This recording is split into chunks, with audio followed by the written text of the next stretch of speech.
Hello and welcome. Today we're gonna be detectives. We are diving into one of the most pressing, most complex medical mysteries of our time, the biological puzzle of long COVID. For millions of people, the initial infection is long gone, but the illness, it sticks around. The huge question is, why? So to really get a sense of the scale here, let's just start with a really powerful number from the National Institutes of Health. We're talking up to 30%. And that right there is the detail that changes everything. This isn't just something that happens to people who were severely ill in the hospital. It can happen after even the mildest of infections, which just blows up the scale of this public health challenge. This is the big one. This is the central question that has scientists all over the world scrambling for answers. I mean, if the virus has supposedly been kicked out by the immune system, what on earth is causing this crazy range of debilitating symptoms to just go on and on for months or even years? So here's our game plan for how we're going to investigate this whole puzzle.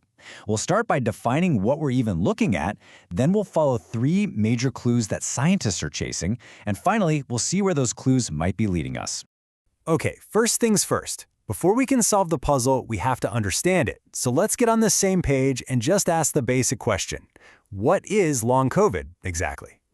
You might hear the official term PASC thrown around, but really it's just this giant umbrella term for a condition that is just staggeringly diverse. Research shows it can mess with nearly every single organ system in the body, which, yeah, that helps explain why the symptoms can be so wildly different from one person to the next. And when we say symptoms, we're not talking about feeling a little off. These can be completely life-altering. We're talking about a kind of profound, deep-in-your-bones fatigue that sleep doesn't fix, that infamous brain fog that makes it hard to think, and even serious problems with your body's automatic functions like the crazy high heart rate you see in a condition called POTS. So, what is going on here? What's causing all this?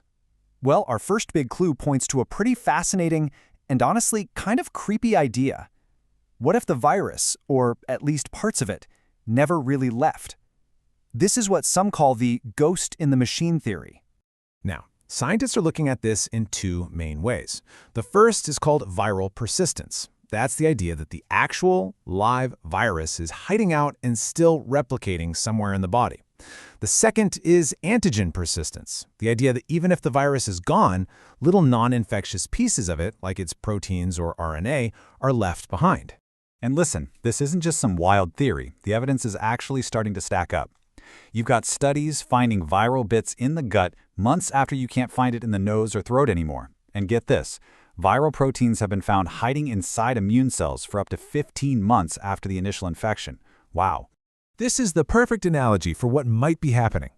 These leftover viral pieces could be acting like a constant irritant, a fire alarm that just won't shut off, which keeps the immune system on high alert 24/7. And that leads to chronic inflammation, which could be driving so many of these symptoms. Okay, so that's clue number 1.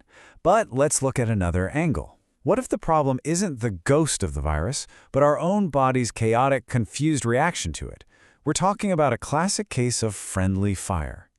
This is what's known as autoimmunity. It's when the very system designed to protect you gets its wires crossed and starts attacking you instead. And there is a ton of evidence piling up that suggests this is playing a major role in long COVID. So how could this happen? Well, one of the coolest theories is something called molecular mimicry. It's like the virus is wearing a disguise. Some of its proteins just happen to look a lot like our own human proteins. So your immune system makes these great antibodies to fight the virus, but then those same antibodies get confused and start attacking your own healthy cells by mistake. And it's not just about confused antibodies. Another suspect in the immune system lineup is a type of cell called a mast cell. Some researchers think these cells get thrown into overdrive, releasing a flood of chemicals like histamine all over the body. That could explain some of that widespread inflammation and even some of the weird allergy-like symptoms people experience. Okay, for our third and final clue, we're going to shift gears a bit. We're moving away from the invisible battles of the immune system and looking at the direct, tangible, physical damage the virus can leave behind. A whole system just thrown into complete disarray. And you really see this with brain fog. It's one of the most common, most frustrating symptoms out there. It makes it hard to think, to focus, to find words. For a long time, it was a total mystery. But science is finally starting to give us some real physical answers. To really get what's going on with brain fog, you have to know about something called the blood-brain barrier. Think of it like the world's most exclusive nightclub bouncer. but for your brain. It's this super protective layer that decides what gets in and, more importantly, what stays out. And this is a breakthrough. New research is showing that in some people with long COVID, this super secure barrier gets damaged. It becomes leaky. And that leak lets all these inflammatory molecules from the body sneak into the brain, where they can cause all sorts of chaos and disrupt how our brain cells talk to each other. That could absolutely be a cause of brain fog. So we've got a leaky brain barrier. What else? Well, another huge piece of physical evidence points to these things called microclots. They're these tiny, really abnormal blood clots that the spike protein itself seems to trigger. And what's wild is that they're super resistant to the body's normal systems for breaking down clots. That quote is just perfect. Microscopic log jams. Picture tiny little traffic jams happening in your body's smallest blood vessels, the capillaries. That blockage chokes off blood flow, and it starves your tissues of the oxygen they need to work. And that could explain so much. The crushing fatigue, the muscle pain, the shortness of breath, it all starts to make sense. Okay, so let's take a step back. We've looked at our clues. We have a lingering virus, a confused immune system, and widespread physical damage. So, where does this investigation take us now? How do we find some answers? This chart pulls it all together beautifully. What it tells us is that there probably isn't one single, simple answer.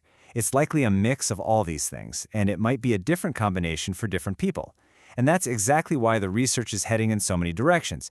You've got clinical trials for antivirals to clear the virus, for drugs to calm the immune system, and for anticoagulants to break up those microclots. They're attacking it from every angle.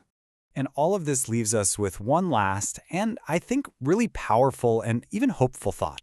The amount of brain power and money being thrown at solving long COVID is just unprecedented. And by cracking this puzzle, we might not just help the millions of people suffering right now, we might finally unlock the secrets to other mysterious post-viral illnesses like chronic fatigue syndrome that have been ignored for far too long. The investigation is far from over.